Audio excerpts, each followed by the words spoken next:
You have worked with startups and you have also worked with the enterprise customers. How they engage you and what expectations they set from you. People talk about startup versus enterprise marketing, and there's a lot to unpack. There are a variety of different structures for landing pages depending on, let's say, the type of revenue model. Is it self-serve? Is it versus a high-touch enterprise sales experience? If you're a startup, for example, you need a pain points section. When I'm writing a landing page, the place that I always start is with pain points. The pain point is a foundation. Is it easy to attribute the success of your effort to determine whether it is the copy that has driven up the conversions, or was it the changes in the pricing, or maybe some of the campaign that took place, or targeting improved? I get asked a lot about pricing. I have opinions about pricing. I would like to think I know a bit more about pricing than an average person, but pricing is a whole other complex beast. The products are adopting the strategies that traditionally have been followed by the B2C product company. There is much what we can learn from them in B2B marketing as well. And one of the most important things that people forget in B2B marketing is we're selling to human beings. Is it also helping in converting more, or is it just that you are trying to create a more warm image of your brand? My take is yes, I've seen examples of it converting. I think people need to look at themselves in the mirror too. And I think this is underrated, and think, what do I want to do with my life? And for me, my whole thing from day one was I want to have a positive impact. I want to work with companies doing good things.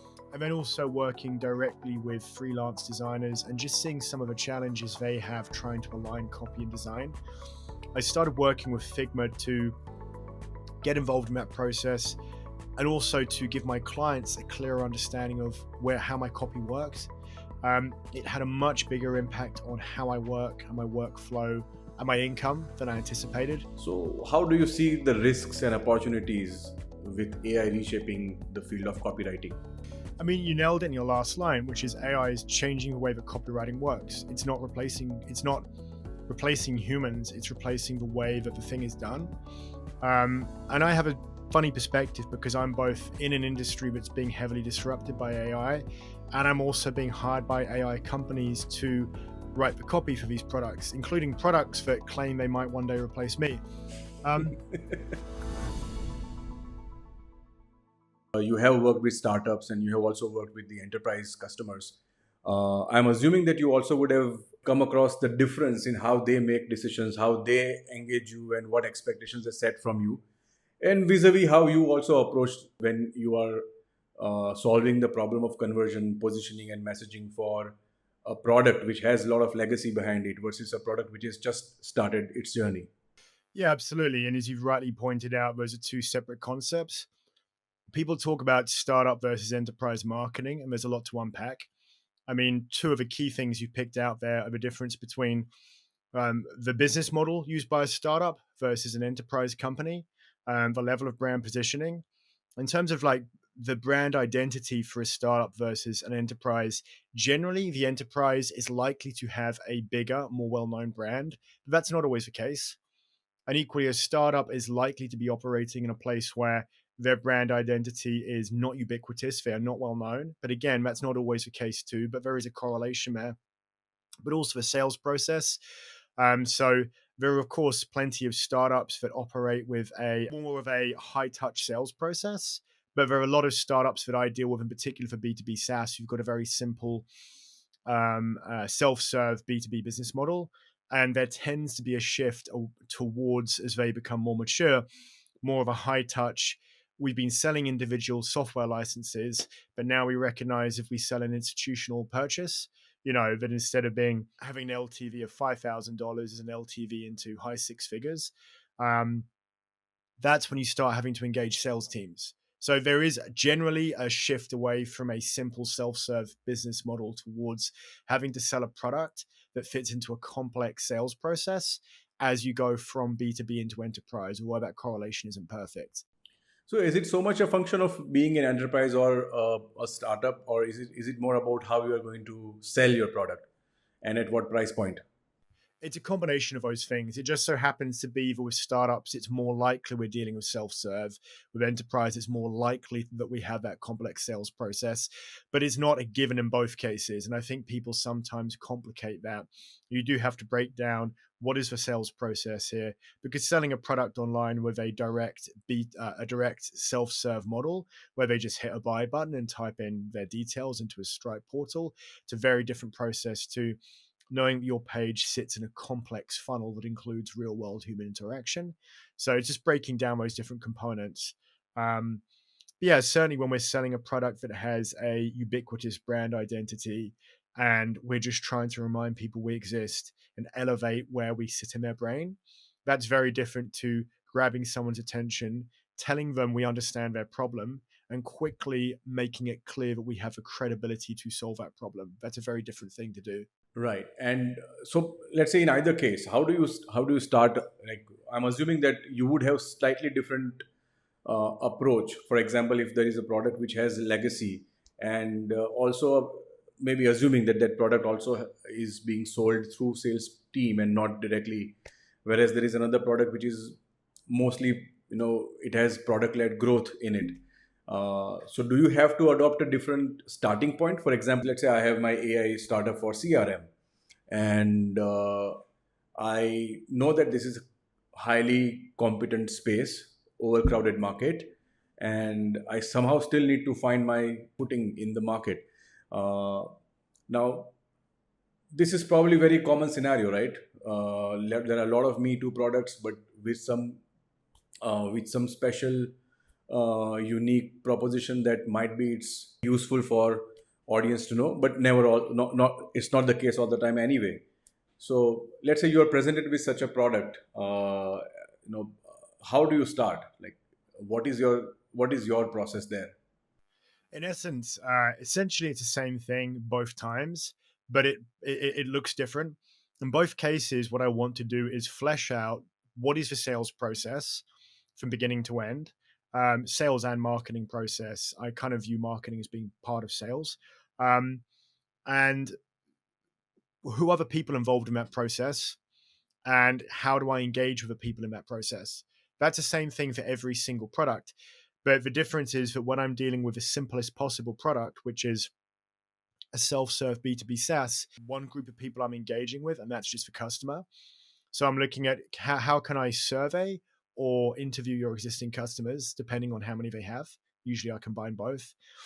And capturing that intelligence from the customer at each stage of a typical purchase journey. What were the problems that you had? What kind of solutions were you previously using? What were the problems of those solutions? What do those problems look and feel like? And what did your evaluation process look like when you compared products? Why did you choose this product? And what have your experiences been using the product? And I apply that same set of questions when I go to enterprise. The difference for enterprise is I now need to speak to certainly their sales team, and I interview the sales team and get feedback from what are your experiences with customers? What do they tend to care about at each stage? I often speak to customer service. What are the biggest problems people have when they speak to you? What are the frustrations they have? Marketing teams, by default, I speak to. I often find out of all of those people, customer service is some of the most valuable. They actually know what the customers care about more than anybody, and that's a really untapped resource. So essentially, it's the same thing in each case, which is mapping out that process and engaging with people at each stage. It just becomes vastly more complex for an enterprise product to map that out and then to take the feedback from each of those different groups of people and process it and work out who should we take more seriously and how should we prioritize the feedback. Well, it's interesting because as designers, when we get a new project, we work with a new product team. It's pretty much how we get started as well. We actually first want to talk to all the stakeholders involved, how they perceive the product, their users, the problems, and we start from there. Since we're talking about stakeholders, it often happens, right? And it's probably not limited to your project. I mean, the copywriting projects or the design projects, but in general, that when there are different type of stakeholders involved, they have different points of views and they have different ways of prioritizing what needs to be solved first. How do you balance that, and how do you navigate the situation? I guess there's a there's two answers to that. One is a professional answer. One is the real answer, which is that you do get more politics with enterprise. You get more politics, and you get more. I know this is a bad idea. You know this is a bad idea, but no one wants to tell the VP for marketing. And being an outsider, I've got more scope to do that, which is cool. But there's a lot more politics involved there. So I think it's cool to it's great to be confident as a freelancer. You are hired to challenge people, but I think the thing you have to be respectful about is I'm happy to be bullish. I'm happy to tell people I think they're wasting their money, but you have to be respectful of the structures within that organization where I could be making someone in that enterprise model look silly. If I've been hired in, if a marketing manager's heavily recommended me to the VP for marketing and the VP for marketing hires me, and then I go and tear up something in front of a VP of marketing that the manager hired, that makes them look silly. So it's important, I think, when you get into these structures to try and observe and make sense of the power structures, who's calling the shots and who's built what. And before I tear a piece of work to pieces and say, I think this funnel doesn't work, I think this landing page is really badly done, try and work out who owns it first. And it's important to fix things, but just try and communicate in a way where you're respectful of people on the team in particular. That's interesting. Yeah. Also, you know, politics aside, it so happens that the founders or the product leaders within the organization, they have the blind spots. You know, and probably that is the reason why they also want an opinion of an expert who is not part of their team on day-to-day basis. What are some of the most common blind spots you have come across that could easily be avoided, or that one should be mindful about? Well, it's easy. That's always not talking to customers. And that happens typically more at very big, well funded companies. It's always to me a little bit like if we're looking at cars, you get these drive by wire systems where they start complicating the way the car works. And you then go back to raw mechanics and you get all of these complex processes for tracking customer engagement at scale. Well, the one thing they don't do is talk to their customers.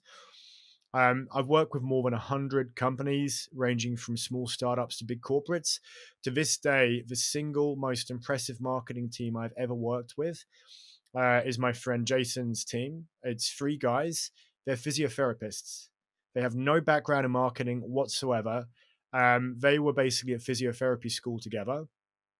They realized that there were loads of these studies published every week with great breakthroughs in new physiotherapy research written in very scientific language. And they started writing out really practical, they'd read them, then write out practical takeaways, TLDR bullets. This is what you could do to look after your patient's anterior cruciate ligament injury. This list became super popular. They ended up turning into a SaaS product, and they barely left physiotherapy school, and now they're free SaaS founders.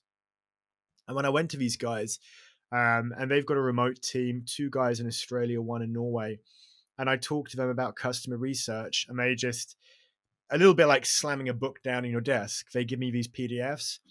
Every 3 months, these guys have two surveys. One is for their list of customers, which now span like 100 and something countries, and one is for their mailing list of more than 100,000 people who follow their free newsletter. To Group A, it's quarterly feedback on the product and their experiences and their frustrations. Group B, it's quarterly, what are your experiences and frustrations as a physiotherapist, and how could we fix that? And they use this to inform both fixing their current product and improving it, and also launching new products. These guys, I mean, I'm not allowed to say too much. They're doing very, very well. Really impressive numbers. I wish I could share them. I'm not allowed to. But these guys have basically absolutely knocked the ball out of the park, and they've got no background in marketing at all. Meanwhile, we've got huge multinational companies I've worked with, marketing teams that have got all sorts of complex tracking setups on their websites, and no one's spoken to a customer in months. And usually in those examples, the customer support teams, customer service teams, they're the best asset. You have someone in your company who's talking to the customers, they're just not the marketing department. And often, ironically, the marketing department have got less idea about what their customers care about than either sales or customer support, customer service.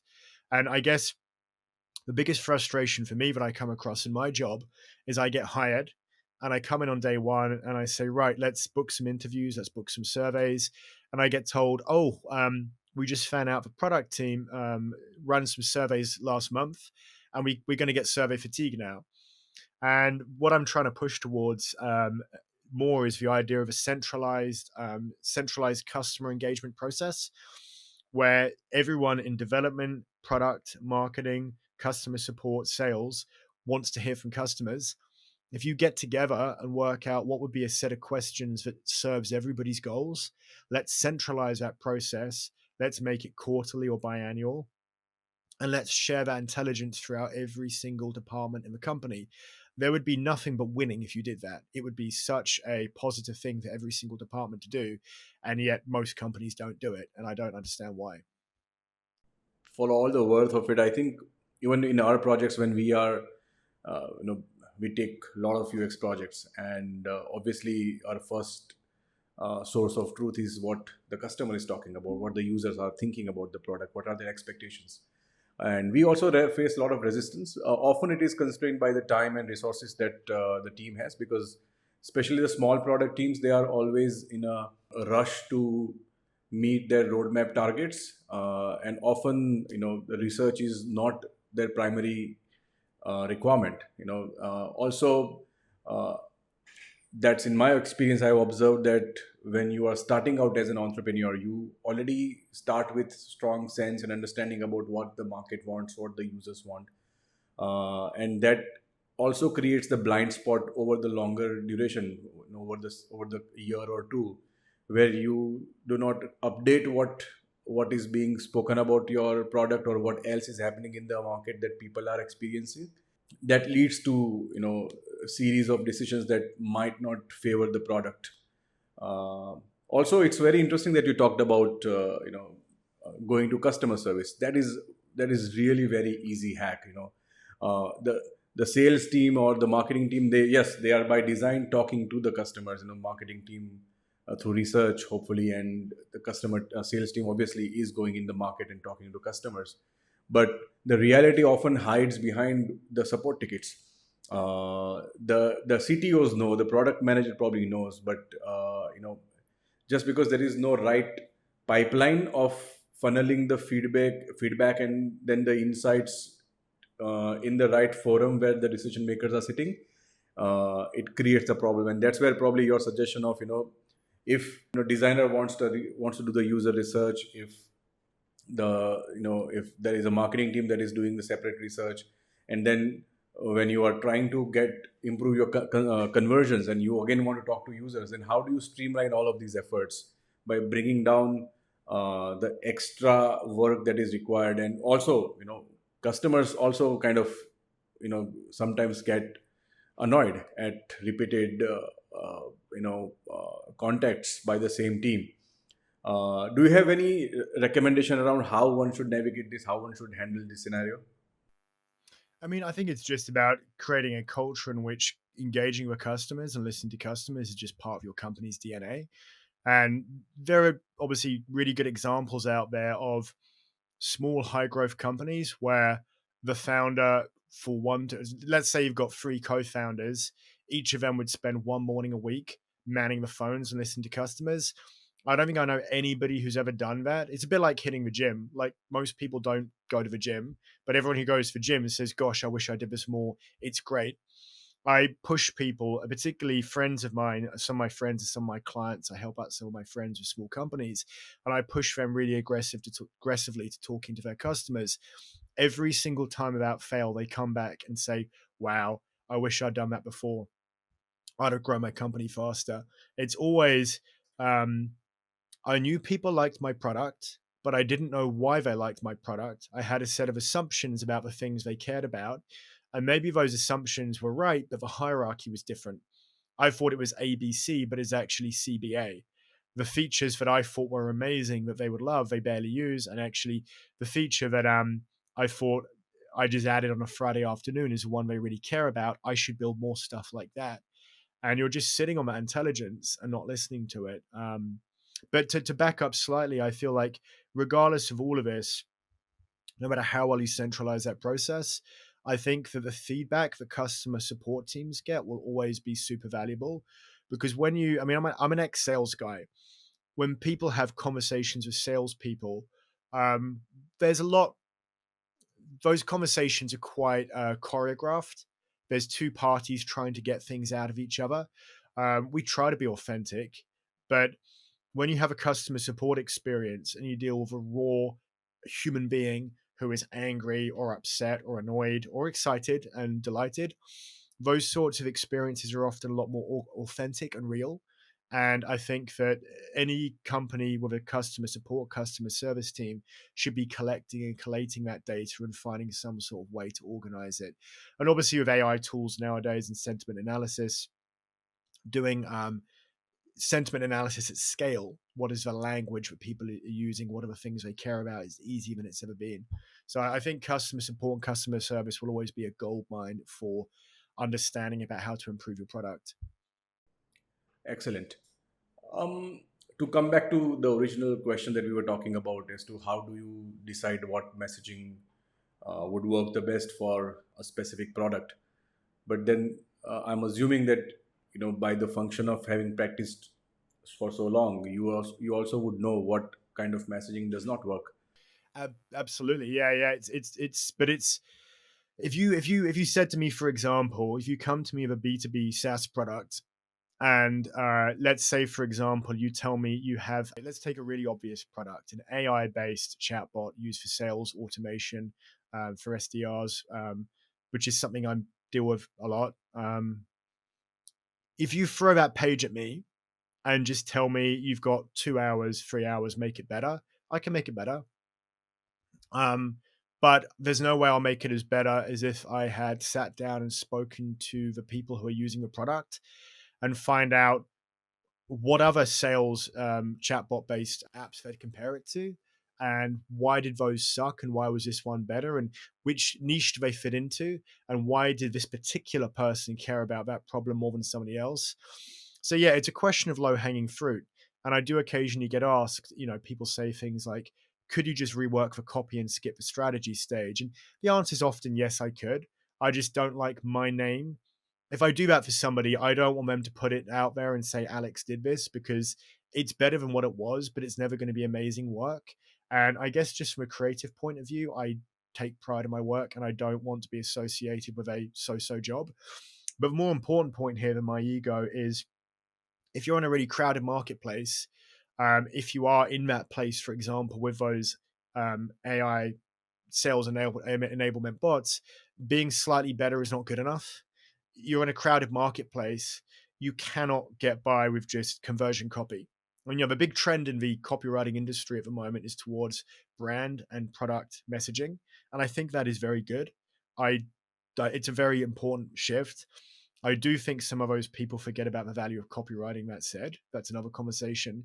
But when it comes to operating in a crowded marketplace, you really, really do have to take brand and product positioning very seriously. And just having good copy and good conversion tactics on its own won't be enough. Right. I get it. Again, I think in this conversation, you are repeatedly talking about the importance of customer service, but somehow the stakeholders, the teams who want to hire the expertise of yours, often ignore that. Why do you think is that? And if, for example, somebody who is watching, who is the product owner there, and still thinking, why is user research needed? We already know a lot about the user. What do you want to say to them? Different reasons for different groups of people. So a lot of my friends are in the sort of the people I talk to as friends online and in person are indie hackers, people with small solo to 2 or 3 person companies. For those guys, it's that they are developers, they're technical people. They tend to be quite introverted and a little bit shy, and they're just a little bit shy and awkward about talking to strangers, and that's understandable. Either A, get good at it because social skills are just a muscle and you build that muscle by practicing, or B, consider getting a marketing co-founder. So in that indie hacker scene at the moment, you're seeing more people coming out with 2 people, technical co-founder, marketing co-founder, great combination. When it comes to bigger companies, though, I think it's different. It's a little bit, honestly, of sometimes hubris. We did this thing for a while. We spoke to people. That's a bit of a harsh word to use. They did the right thing early on. Often they had a founder who was very connected to the customers. Um, the founder used to pick up the phone. I hear this recently. I've heard it with a particular client where they used to get the founder of a company pick up a phone for the first 2 or 3 years, and they said it was amazing. He'd listen to us and he'd get the product changed. But then the company becomes more complex. They shift up into just pure leadership. And you then got people underneath you you've hired in who they don't have that deep, passionate desire to help. So hubris is probably harsh, actually. I'd say complexity. You've got a more complex management structure. And previously, when it was very much the founder on the phone, they intrinsically cared about that process. They cared about talking to people. You can't expect people you hire to have that same level of passion that you do. And that's fine. It's not a problem. You then probably need to coach or build in listening to customers as a formal process. You do it as a founder because you wake up and go to bed thinking about your customers and thinking about your product. You can't expect your employees to do that. They don't do that. They're there to get paid, which is perfectly healthy and normal. So maybe you should build a formal process into your company by which people actually do that. Has there been cases where, let's say a product team would say, we just recently conducted the research and here are the insights, you can just use it for your messaging and positioning work, but then you insisted upon doing your own research and you did the research and you found something interesting or different, and if so, then what were the driving factors? How was it that you could find the different insight versus the other team that already had done the research with the same set of users? Yeah, I mean, what happens a lot more is they say, "Here's a research we've recently done, and no, we don't want to do any more." That happens a lot more, and what you find is that the questions they ask have some value. They tend to ask questions pertaining to what do you like about our product, what do you dislike about our product. That's valuable. That's useful information. What they don't tend to ask about as much is the evaluation process. What did you compare us to on the market? And why did you choose us over competition? There's also, to take a sort of first principles stance here, a lot of the time people forget as well that you aren't even competing against other SaaS products. You're competing against two things a lot of the time: spreadsheets and WhatsApp. Most of the world is based on spreadsheets and WhatsApp. So the status quo a lot of the time is not another SaaS company, it's a spreadsheet or WhatsApp. And you're collecting information pertaining to how your SaaS company stacks up against another SaaS company. But if somebody hasn't even bought into the idea that they should be spending $1,000, $2,000, $5,000 a year in the first place, you're kind of barking up the wrong tree. What you should be doing is talking to them about why a spreadsheet doesn't scale, about why using WhatsApp for a serious business process and workflow is limited and not secure. So that kind of first principles thinking about where are our customers actually at, what are they actually doing, not what do I think they're doing, but what are they actually doing. And they've got this really primitive process that exists on a Google spreadsheet, and actually finding customers that are in that place and engaging with them is often not what they do. They're dealing with, if you've got this like flow starting from somebody not even knowing that they need a SaaS product in the first place, through to evaluating and trying out different SaaS products, through to trying yours. They're just dealing with this end segment of what the experiences have been like, and they're ignoring all of the earlier stuff that leads up to that. So the only people they're really engaging with are people who are already sold on the product. And if you want to convert a wider funnel of people, you need to be dealing with people who've had those or collecting information about the earlier experiences they had before they even became your customer. Right. And so I'm assuming that, again, in the copywriting world, people hire this expertise for different reasons, right? Someone might be interested in hiring some to improve the top of the line or top of the funnel, as well as middle of the funnel, and then the bottom of the funnel. And then there is a whole new thing about in-product messaging. Now we firmly believe, when we are doing the project, we firmly believe that there should be a way to uh, keep the brand in the center, the brand's messaging in the center, not just on your advertisements and on your landing pages, but also during the onboarding and later on when the customer is actually experiencing the product.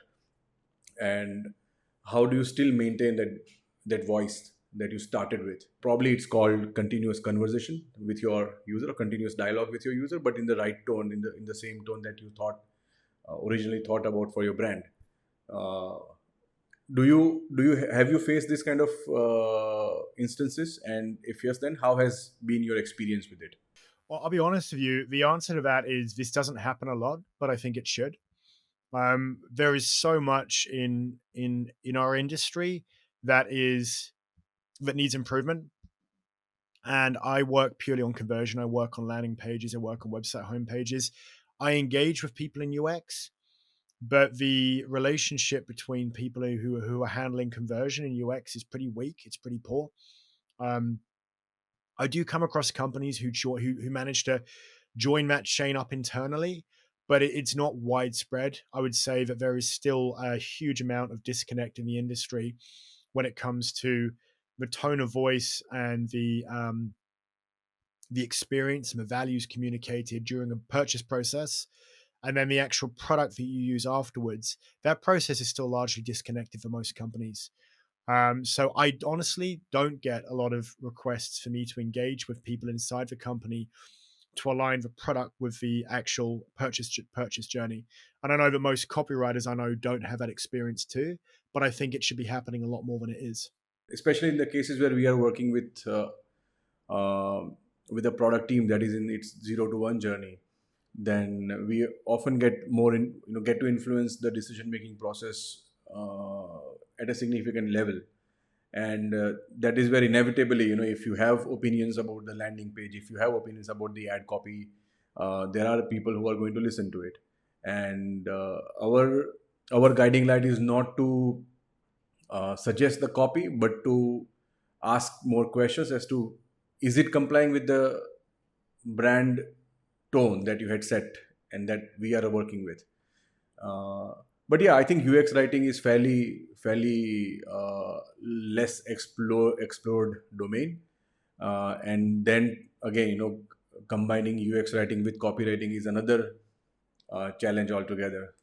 But I hope that more and more people become aware about this, and we have found good copywriters really doing really good job at UX writing. I mean, they can, you give them all the error messages, you give them all the success messages, you give them all the growth messages, and they will really do phenomenal job in as many or as little characters as you would want.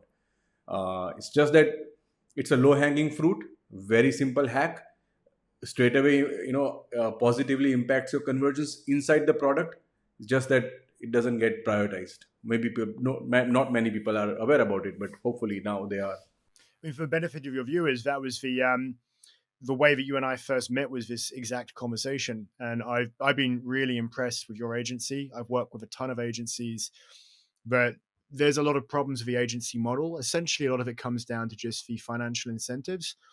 Most agencies are transactional. They're designed around a particular delivering scalable products, delivering scalable services, deploying those and walking away. And a lot of these people running these agencies actually know that this probably isn't their best work. This isn't something that reflects the true capabilities they have. And what I liked about the work that you guys do is your processes seem to be very much based around doing what is the best possible work that we can do. And that's the guiding light. And for me as a solo freelancer, that for me is I'm focused purely on doing the very best job I can do. And what I charge for that is a secondary factor. Obviously, I like to make it worth my time. But the thing that motivates me is knowing that I make a difference. And that was something to me that really stood out about your company. And there's really not many people out there anywhere that I've worked with who are taking it that seriously. Thank you, and I'm glad that you noticed it. Um, to ask you the next question, and it is more from the again, we were talking about different metrics when you are doing messaging, when you are working on the copy. Are there any examples where so previously I asked about what doesn't work for like generally it would not work for you. Are there some basic things that even if you do not hire a copywriter, you just take care of these things and you still are set above average? What are those things? Yeah, absolutely. Understanding the basic structure and hierarchy of a landing page is a great place to start. I mean, the first and most important principle is that There are different structures for landing page that reflect different types of company with different types of purchase model, different places in a business life cycle. So let me stop you here. When you say different type of companies, can you also categorize them? For example, it could be a startup which is in its 0 to 1 journey, or a startup that is in the growth phase, or if it's a product that is led by the self-serving model versus a product that is being sold through the sales team, or any such categorization. If you can also put that in context, probably it would make it more realistic and practical for someone to consume. Yeah. So the first thing I'd say is going out there and picking a landing page because you happen to like the copy and the design and copying that page is a mistake. There are a variety of different structures for landing pages depending on, let's say, the type of revenue model. Is it self-serve? Is it versus a high-touch enterprise sales experience? Are we dealing with a product that has a high level of brand awareness versus a very low level of brand awareness? Are we dealing with a product that has a $15 a month price tag, or a product that has a six-figure annual salary, sorry, six-figure annual cost associated with it? Um, are we looking at a product that's sold to ordinary consumers, that's fun and edgy, or a product that's sold to enterprise customers that have very serious high-level concerns? You need to. It's cool to get inspired by landing pages that you like, but you need to be collecting these and thinking carefully about how much that landing page and that company and that business model, that revenue model is similar to yours, and understanding the different structures that they use. For example, being familiar with what a hero section of a landing page is. If you're a startup, for example, you need a pain point section. When I'm writing a landing page, the place that I always start is with pain points. The pain point is a foundation. I write the pain points, then I write the hero above, and then I go into the solution, and then I go into the products and features. If you nail the pain point section for a startup page, the rest flows really nicely. If you get the pain points wrong, the copy will be it won't sit well with the reader particularly. Um, and a lot of the time, people are copying really sexy minimalist websites used by major brands that don't have pain point sections because they don't need to do that. So I think the most important thing as a solo founder creating your own page is to understand that there are different types of pages for different types of business, and you need to collect examples of good pages that have a similar revenue model and a similar point in business life cycle and similar types of customer to yours before you start copying their design style and copying the attributes of that page. I think another confusion that some product owners may have is when they have a product which is for global audience. However, even though you have a global audience, localization does have its role to play, especially when it comes to conversion. How do you deal with that situation? That is a really interesting question, and yeah, I mean, essentially, the vast majority of people start off by targeting Americans. That's a fact of the matter. The money's there, the culture around buying and purchasing is there, and so American companies prioritize Americans, but even European companies prioritize Americans too. And I think most of the rest of the world is used to dealing with American language. That is very dominant in SaaS. When it comes to localization, I would be looking at two things. I mean, one is reactive, which is looking at what is the engagement from customers in new countries and new sectors. What aspects of the messaging are they looking at? But the other, which I do more of, is proactive, which is we've dominated this particular market or this particular country, this particular industry. We now want to branch out and either start selling to people in this country, or more likely, we want to optimize our messaging for this people in this country. And so, what we often do is set up interviews. You might have customers in that country, interviewing and surveying them. Or what we also do as well is review scraping as well. So I might not have any customers, let's say, in India right now, but I know that there is a major product in India that's a market leader in India. I could go to G2.com and I could spend my time reading through the reviews for that product on G2. I might look at scraping those reviews at scale and seeing what are the things that people in India like and value about this particular product. and what are the things that frustrate them. And that gives me an understanding of how I can shape my product messaging. Well, these features we have are a great solution to these frustrations, but they also really value this set of features that we don't have. Maybe we should think about adding them. Great thing with AI tools nowadays as well is you can scrape 2,000-3,000 reviews and do sentiment analysis at scale and find out why these people in these different audiences value the product without having to read through thousands and thousands of them. When we are trying to solve for conversion, it is often experienced that people are excessively focusing on the KPIs or the metrics. Is it a good thing? No, I think most high level marketers I know would agree with that. It's like a lot of things in life. When you're looking at, let's put it this way: if that was true, then economists would run companies. Economists don't run companies, though. Economists are very good at explaining why things happened. They're not very good at predicting the future. Business people are much better at predicting the future because they understand all of the things that the data doesn't say. KPIs and analytics and data are useful for after the fact analysis, but the very best marketers that I know are very empathetic people. They're very empathetic. They care about and spend a lot of time thinking about other people, how other people think, and how other people feel about things. I think data is important, but it's like anything in life. The best athletes, what they do cannot just be measured. There's something else beyond that. It's the same thing for relationships. Like I could sit down and start a spreadsheet for um, different aspects of my relationship with my girlfriend and tracking that on a spreadsheet. That doesn't make me a good boyfriend. There's all sorts of other things in there that I need to think about in terms of how I engage with this person and anticipate their needs and behaviors that cannot be explained. And the most wonderful part of the human brain is that part that deals with things that are hard to rationalize and explain. And yeah, I think data is important. I like working with people who are good at data analytics because it's the area that I'm not as strong at. But the most important thing for any marketer is always going to be empathy. You can be more empathetic if you have data. Data can point you to relying purely on feelings is dangerous. We have lots of political as well as business related examples of that. So I think you should collect data, but you need to trust your gut and your instinct as well.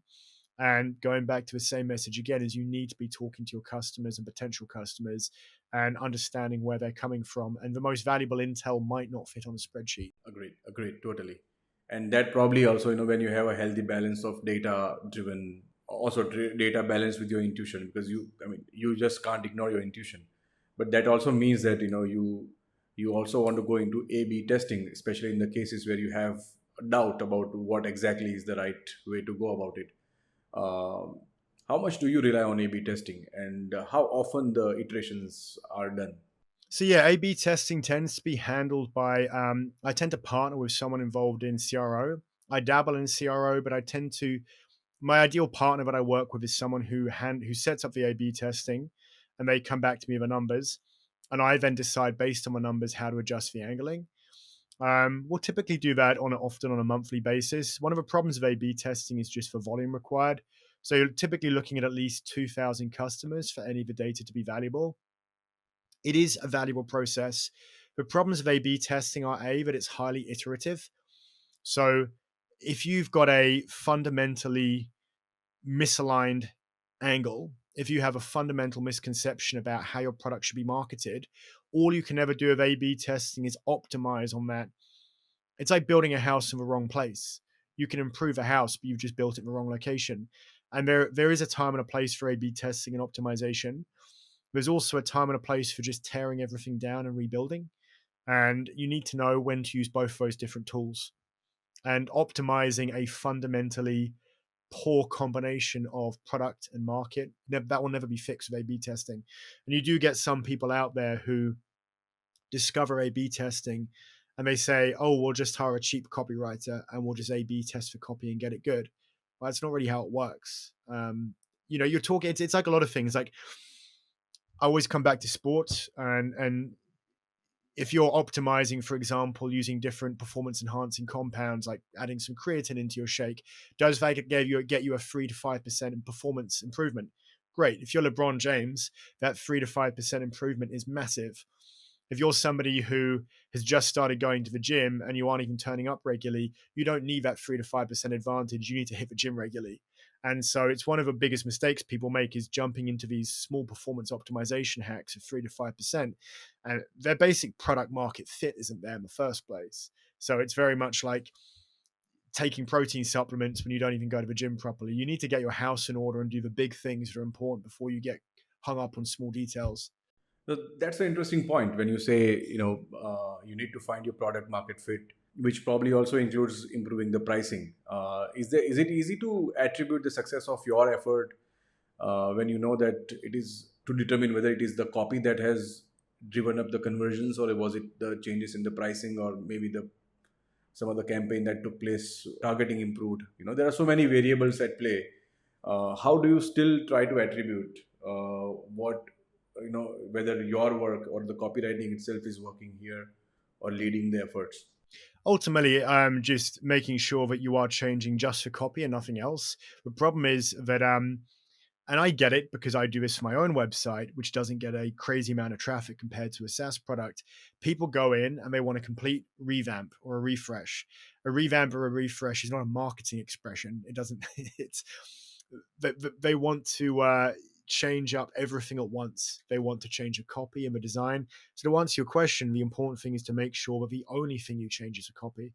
And honestly, I would say it is a minority of the projects that I do that I get good data. And when I started out in copywriting and I saw that most of the projects I did not result in clear data, I thought I was doing something wrong. When I would speak to senior copywriters in my industry, and they'd say, no, that's normal. The amount of times that you hand over your work and you get a really clean A/B test where just your copy was tested and nothing else was changed is not that many, like 1 in 5 maybe at best. Because most of the time people want to change a lot of things at once. Pricing's an interesting one. I get asked a lot about pricing. I have opinions about pricing. I would like to think I know a bit more about pricing than an average person, but pricing is a whole other complex beast. While you're talking about pricing, do you also, when you do customer research, do you also ask questions around the pricing to really find what is not helping the product in getting the kind of conversions it wants? Yeah, so there's 6 questions I ask, and I'll do a quick plug here for a book. Every high level copywriter I know, I've got a bunch of books here. Finding the Right Message by Jen Havis is really, really good. Really great book, 6 steps. I use a framework in here that has 6 particular questions. And one of those is hesitations. Were there any factors, anything that made you hesitate or worry about moving forward with our product? And that is normally where people bring up pricing. They might bring up pricing, they might bring up data migration. I think one of the things people need to remember when it comes to objections to sale, and obviously from objections to sale, we get the risk mitigation aspect of a landing page, is that cost is not just money, cost is time.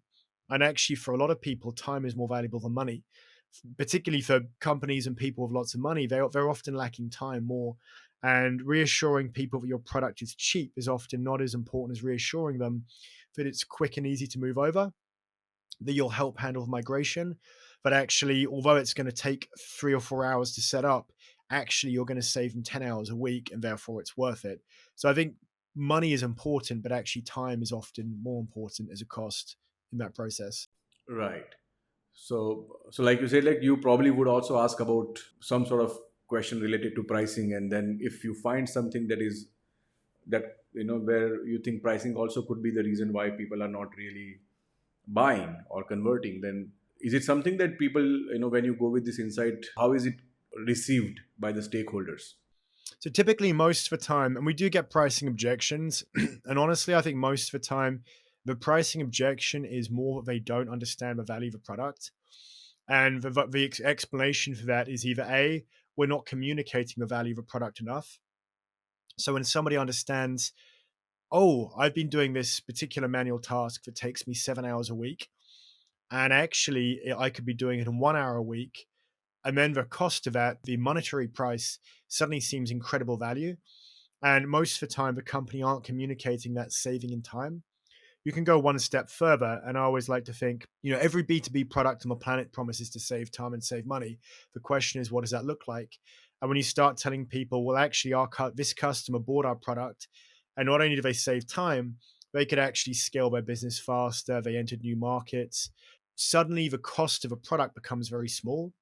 The other answer is simply that they are not the right customer and they just don't get that value out of the product, and we don't need to necessarily understand any further. We just know that's not our type of customer. We're focusing on the wrong people here. So when people say the product's too expensive, very rarely is the answer to lower the price. It's either to focus on the right customers, or more often to focus on selling the value of a product at a higher level. It will enable you to A, to get business benefits, but B, more importantly, to have a better life. I mean, one of my favorite examples of a win that I got was with a company called anow.com.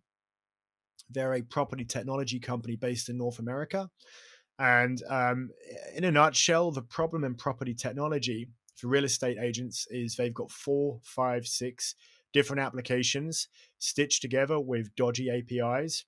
And these people were working through the weekends. They had a very their workflow was very poor. They had to do a lot of manual data entry. They had to deal with lots of duplicate and poor quality data.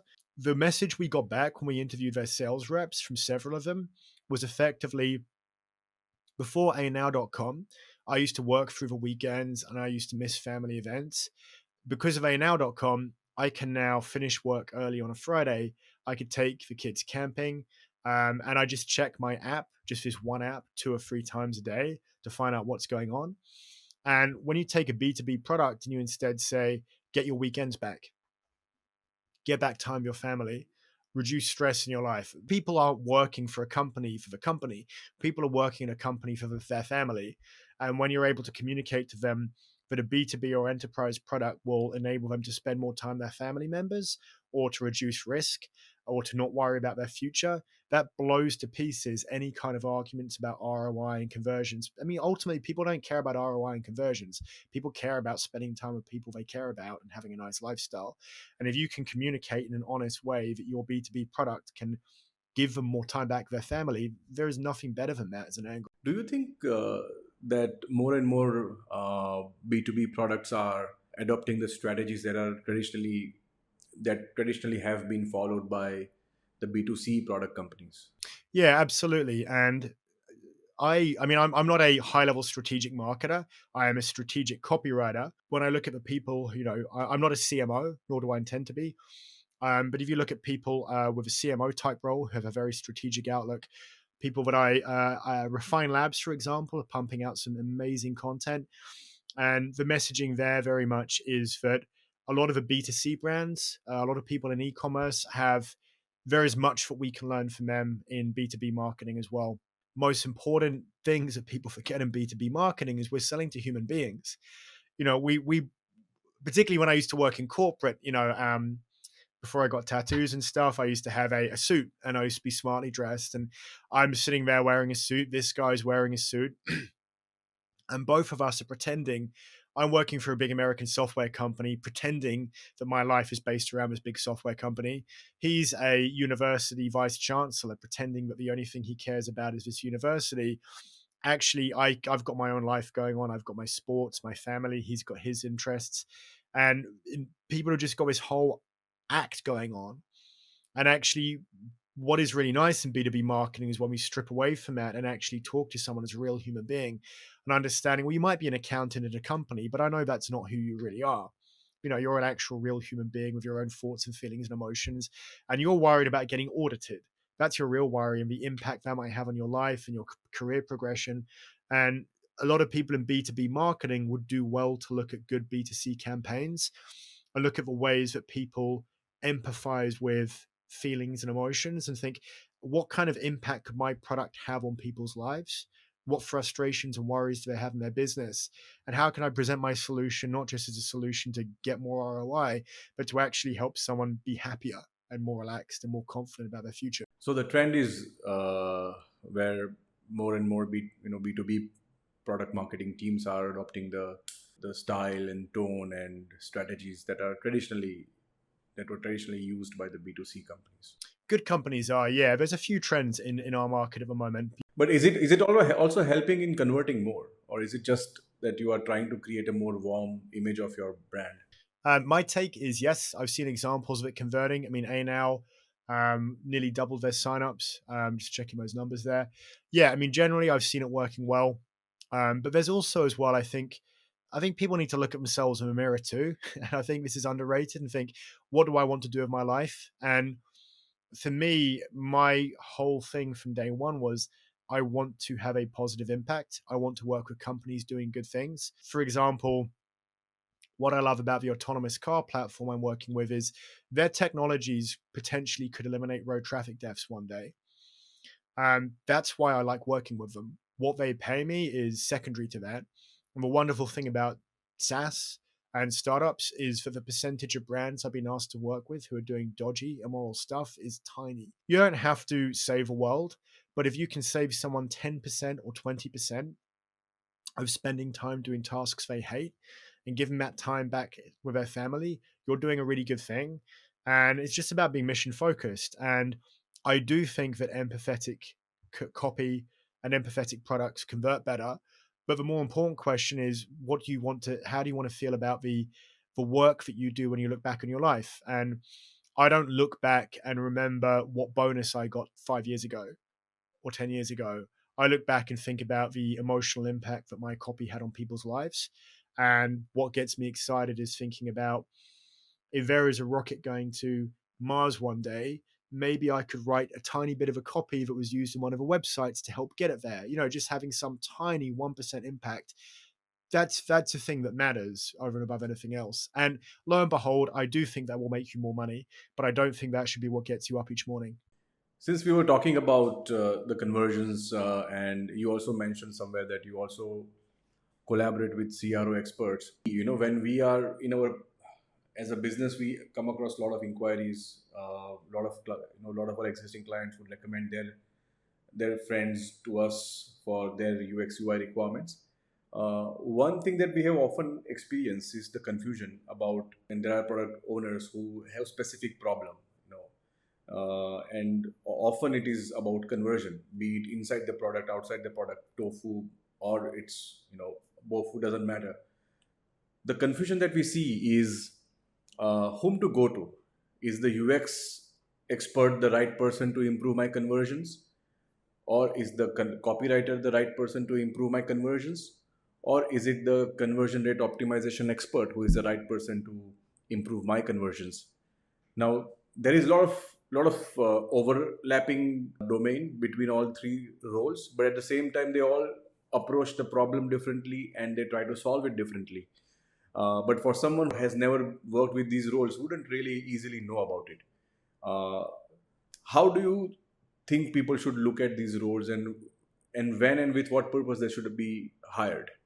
Yeah, I mean that's a super interesting question. I'll say this: like it's well known. It's a bit of a meme. If you go to a medical expert, you know, you go to somebody with a heart condition with a particular problem, and more likely to diagnose a heart problem. You go to somebody who is a liver expert, who's more likely to diagnose that as being a problem. The same's true in marketing. To me, the best marketers are people who, if you visit them, will turn you away and say, you know what, this is not a conversion problem, this is an SEO problem. Most people don't. If you tell somebody you need more conversions and you go to an SEO expert, they will sell you SEO copy. If you go to somebody, a lot of conversion experts, supposed experts, and tell them you need to get more sales, and they will give you more conversion copy when actually you need to be generating more traffic in the first place. So whoever you go to is going to give you some kind of a solution. So I'd say you need to understand the funnel first of all. Do you have a problem generating traffic in the first place? When that traffic comes to either your organic assets like your website or your landing pages, um, what are your conversions like there? Just be specific about what you're looking for. Just telling people I need more sales is not enough. I do get people who visit me occasionally who want conversion copy, and I can see they just don't have enough traffic. There's not enough people coming to their website or to their landing pages, or website more likely in that case. The bigger issue as well, which affects landing pages more, is just poor product market fit in the first place. So they're asking me for a landing page, and I'm like, well, how many happy customers do you have? And they're like, well, I've got like 10 people using the product right now.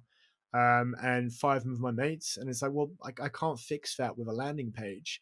So it's about understanding where you're at in the first place, where generating traffic in the first place, getting a set of happy customers, and then conversion optimization is something you should be doing once your product is at least proven to be a good fit. So I don't think you should be looking at conversion if you don't have happy customers. I would always push back on that. Get your product in people's hands is the most important thing. Obviously, you can run paid ads. One of the most successful strategies for that is just say using Reddit and Twitter. So getting out there and doing what they call a startup pitch. So you've built something for people. You haven't got a lot of customers yet. Tell people, I built something for people like you. You know, do you have this particular problem? I built something for people like you. Do you want to try it out? Get it into their hands, start getting feedback. Conversion is something you think about once you know people like your product and people are starting to visit your page regularly. But to that end, these disciplines do overlap heavily. So in my particular field, I specialized in conversion. I'm shifting more towards brand and product messaging at the moment as well.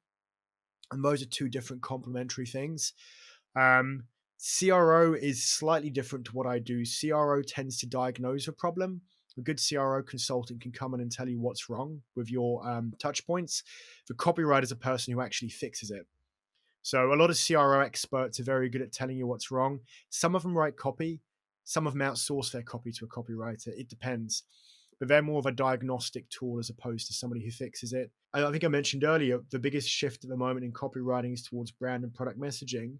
But some people who are really good at brand and product messaging aren't actually that good at copywriting. So they give you really good frameworks for how to position your product. The actual execution of the content often is quite sloppy, or they outsource it. So you have to be very specific about what the problem is that you have. Is it product market fit? Is it getting enough customers? Is it getting the right kind of customers? Is it converting them? Before you find the right person to solve that exact problem. Just saying I need to get more sales, it's like saying my stomach hurts. I don't know what that's caused by. I need to do some investigation work before I work out if that's my heart or my lungs or my kidney or liver. So, if I were to paraphrase, and please correct me if I have misunderstood something, is that first you need to ensure that you have the right product market fit and you have enough traffic coming on your website. And once you have that critical mass achieved, whatever that may be, depending on the total addressable market that you are part of, then you have to ask yourself whether it is the product experience you want to improve or whether it is the page experience you want to improve, or whether it is just the conversion that you want to focus, because there is a onboarding journey and then you want to make sure that there are, at every point I'm seeing minimal drop offs. So if you are one of those persons where you think your page is well optimized but it is the probably the journey where you are seeing certain drop off, then you have to talk to the CRO guy. But if you think that your journey doesn't have any drastic drop offs, but then there is enough number of people coming to your traffic but they're not just initiating into the journey, then it is probably the page that you're looking at, and then you need to probably talk to the copywriter. Am I correct in my paraphrasing? Yeah. Yeah, so the best place to be at as a founder for hiring a copywriter is that you have plenty of customers already. You're really focused on building out the product. You don't have a lot of time for your marketing. You feel slightly overwhelmed with marketing, but you know that your company's growing anyway, and you know that people love your product. You don't necessarily understand why, but you're getting some growth already. You're getting positive engagement, but you just feel slightly overwhelmed with how to sell your product. That's a really great time to call a copywriter. If you are in a position where you're panicking because people aren't using your product, they aren't buying your product, they aren't engaging at all, that's probably not copywriting that's going to fix that. And it probably isn't even conversion rate optimization. Yeah, there's another interesting thing that you had mentioned about your approach, where you have said that you recently made a change in your delivery where you adopted Figma and you now deliver your work through monochrome wireframes. Can you just tell me what prompted this shift and why have you stayed with it? Yeah, so essentially, what prompted a shift towards Figma was observing a lot of the friction and things that go wrong working design teams.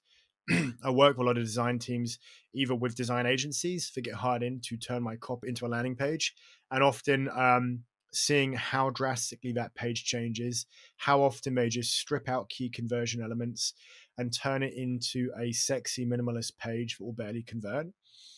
And then also working directly with freelance designers and just seeing some of the challenges they have trying to align copy and design. I started working with Figma to get involved in that process and also to give my clients a clearer understanding of how my copy works. It had a much bigger impact on how I work and my workflow and my income than I anticipated. One of the things I like about Figma is Google Docs are essentially one dimensional. You've got one direction of travel. Figma is two dimensional. So if I've got a complex website, I can have all of my pages stacked side by side. I can get a complete bird's eye view of all the pages. I can view it, zoom in and view them. I can put them side by side. The amount of stress and cognitive demand that reduces is crazy. I can sell and I can manage much bigger and more complex products. I can work much faster. The whole moving sections around, just being able to drag and drop sections of a website, copy paste them around.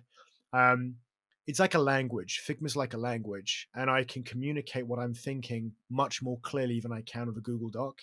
I use a grayscale, but I also use basic Google glyphs. If you get the Google Material Icons plugin, so I'll just pop in like a basic image of credit card goes here, a picture of a touchscreen here, or a person here, and provide these very lo-fi mock-ups that anybody can then quickly turn into a design.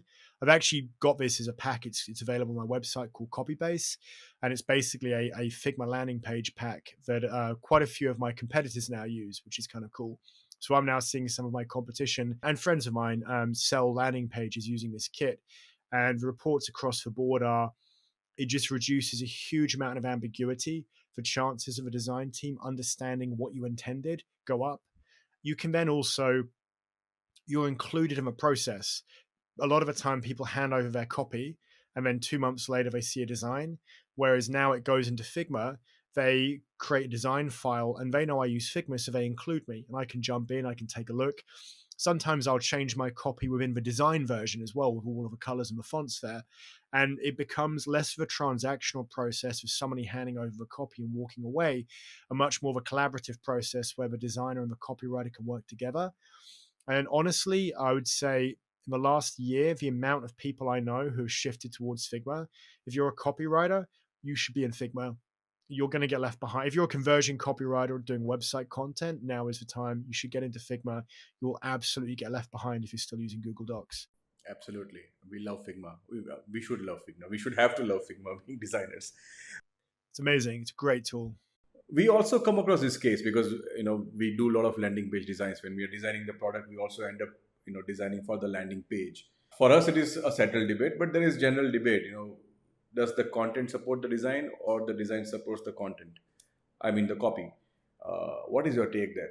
I might have a bias here. Honestly, though, content, absolutely. It's the expression content architecture needs to be used more. One of the worst things that happens in design, but should never happen, is the designer creates some sort of a structure and they give it to a copywriter to add words as if the words are some ingredient, like some spices that you're just throwing into the mix. I know people, a friend of mine who is an incredibly talented copywriter who had her work sliced up by an agency.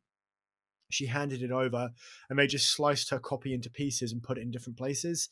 It is absolutely, without a doubt, the role of a copywriter to create the content architecture.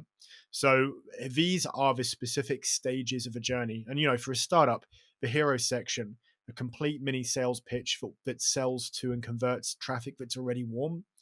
The pain point section to build up empathy with people who don't understand your product yet and don't know why you exist. The solution section, and then the features and benefits that I normally do is 3 steps or 4 steps or 5 steps. Here's what it's like to use our product, call to action. Like there's formulas to this stuff. The copywriter has to know when to use different formulas. They put the content in there and the designer is completely free to interpret each of those sections. I might have put the image and the copy this way around. They can play around with a layout, but the story that's being told, if an author hands over a book, You don't take chapter 4 and put it behind chapter 2. You keep the story. The copywriter is creating a story, and that story has to be respected. And if you don't respect the story, then you've hired the wrong copywriter in the first place. I think another reason why a lot of product teams should also hire copywriters is because we see the confusion. Because when we are tasked to design a page, we get the rough copy of what should go on the landing page. However, the copy keeps on changing, and often we have realized it's a signal that there is confusion about how do you want to position your brand, or rather, how do you in the first place identify your product as, right? And that is where I think copywriter can make a huge difference.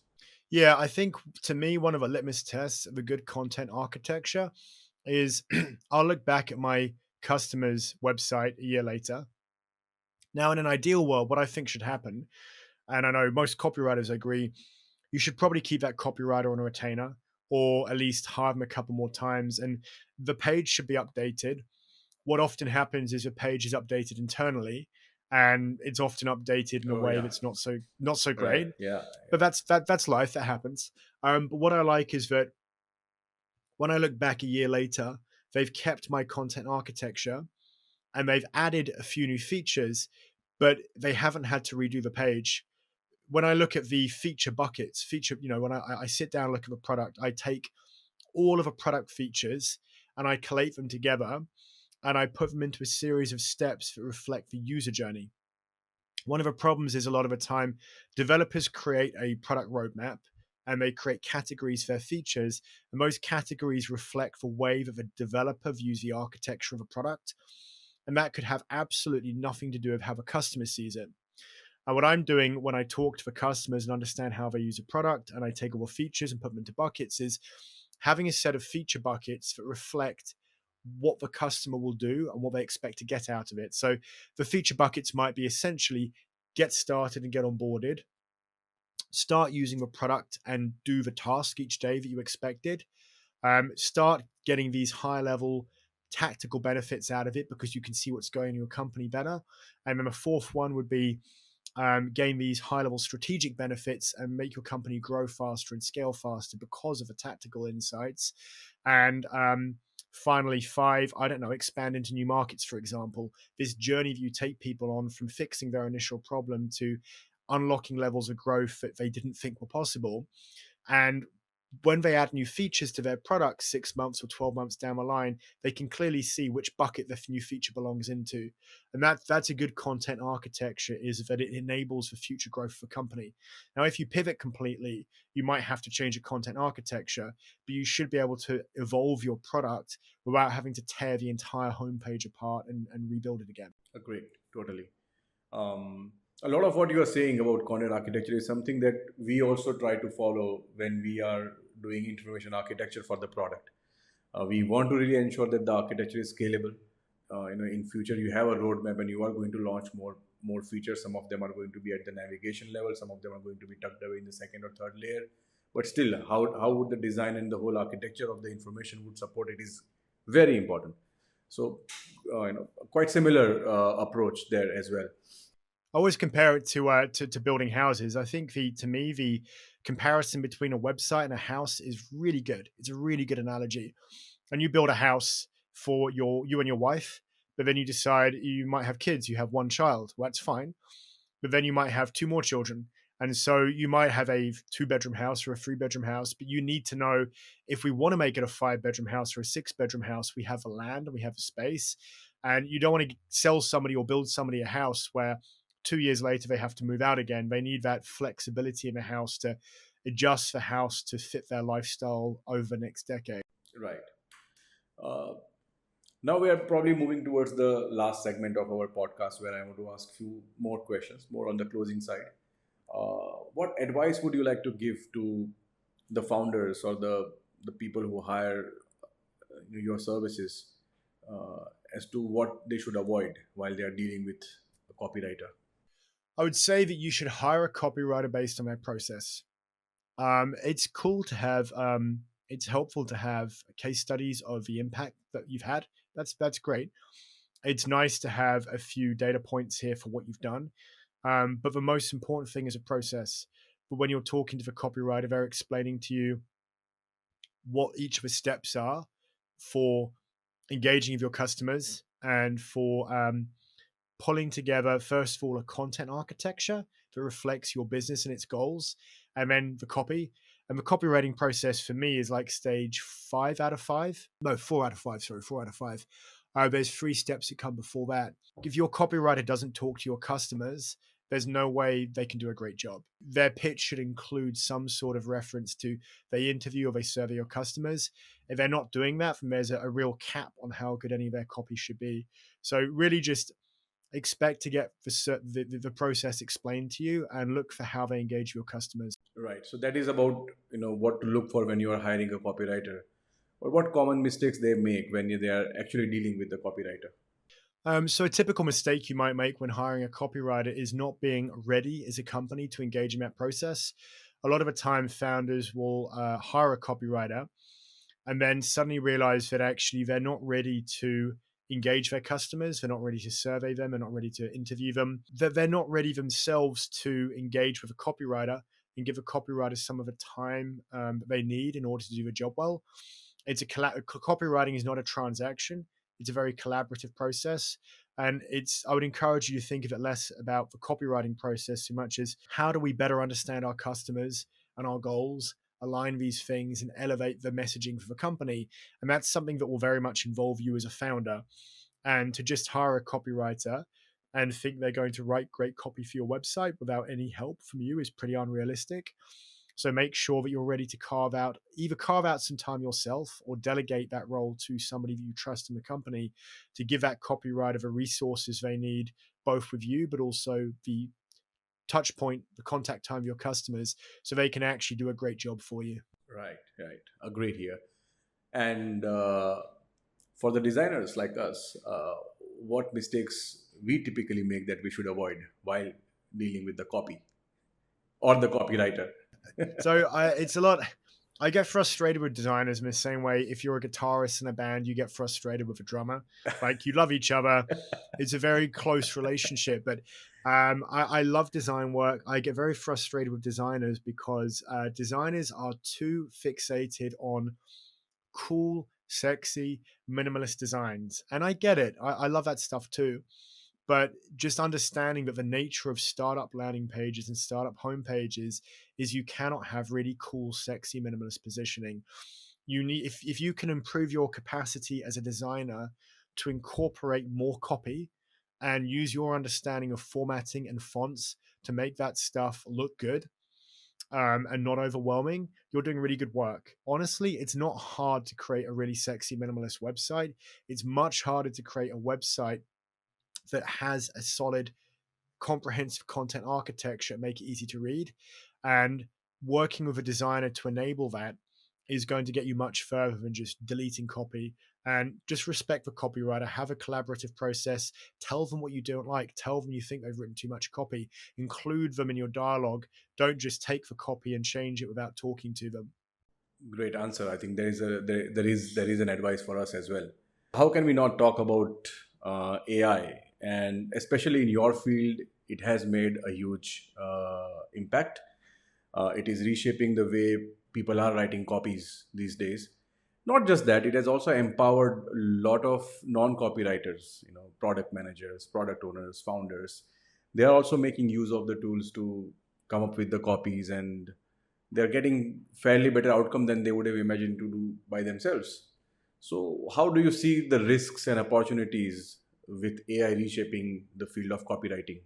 I mean, you nailed it in your last line, which is AI is changing the way that copywriting works. It's not replacing humans. It's replacing the way that the thing is done.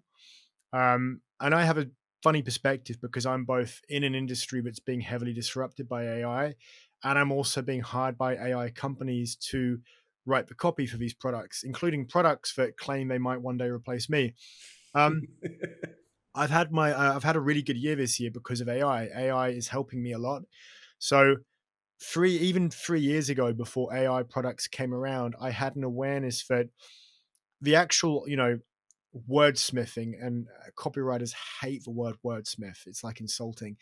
That bit is like the least interesting bit about what I do. And actually having a tool that helps with some of a writing aspect isn't a bad thing. It's not that good at writing yet, but it's great for churning out ideas. So I can sit down and I can write a basic headline, and I can tell the AI, first of all, tell it about my customer, what area of the market they sit in, and then it can generate some ideas for me that I can then turn into finished headlines. That's cool. The much more interesting thing about AI is how it enables customer research at scale. So I still think there is a lot of value in reading through customer interviews, or running customer interviews, and reading through as many reviews as you can handle. But if I get 2, 3, 4,000 product reviews, there's no way I'd ever read all of those. The capacity to throw all of those into a tool like Claude, or my new favorite toy, which is Google Notebook LM. You can go into Google Notebook LM, throw in a bunch of videos, interviews with people, then ask questions that are pertain to the entire group, or ask about a specific person who was interviewed and get feedback. So people I know who are using AI heavily are doing better than ever in copywriting in terms of revenue, but also in terms of the value of a deliverable. You're talking about the copywriters who are using the tools, or the Copywriters in particular having a great time who are using it at a high end. If all you do is write words, like, you should be worried right now.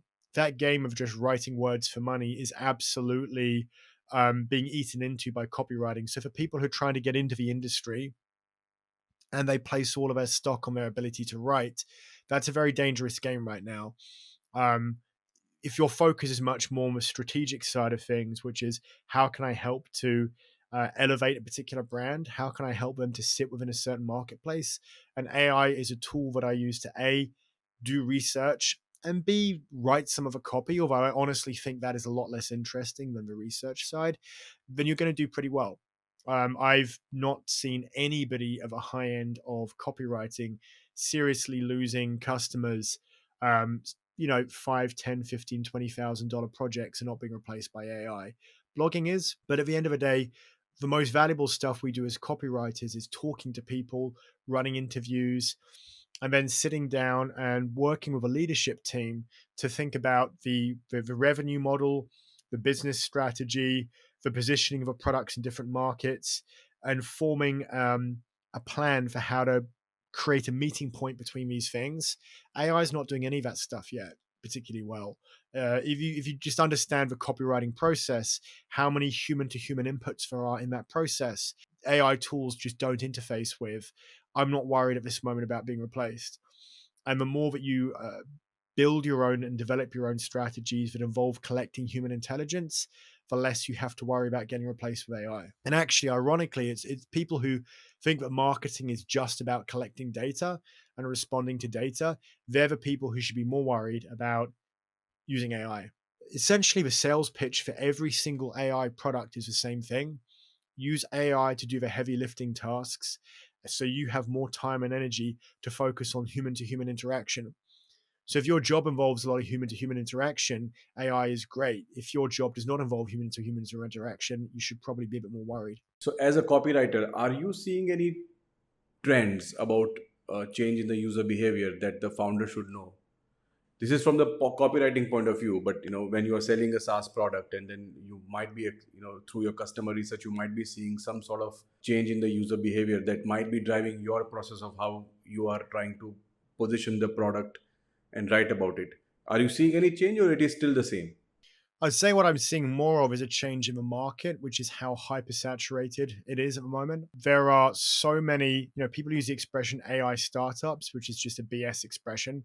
AI is not a feature. AI is in a product category. It's barely even a feature. It's just an inherent part of new modern software products. There is so many sectors though, like for example, sales enablement, where the amount of people approaching me with exactly the same product is crazy high at the moment.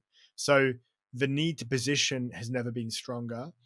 And the knock on effect for consumer behavior, to answer your question, is that people are needing to make quick decisions. People have been overwhelmed with 10, 15, 20 products that do the same thing, and expecting somebody to engage in a complex, drawn out process by which you explain to them how your product works and why it's so great is less effective than it's ever been.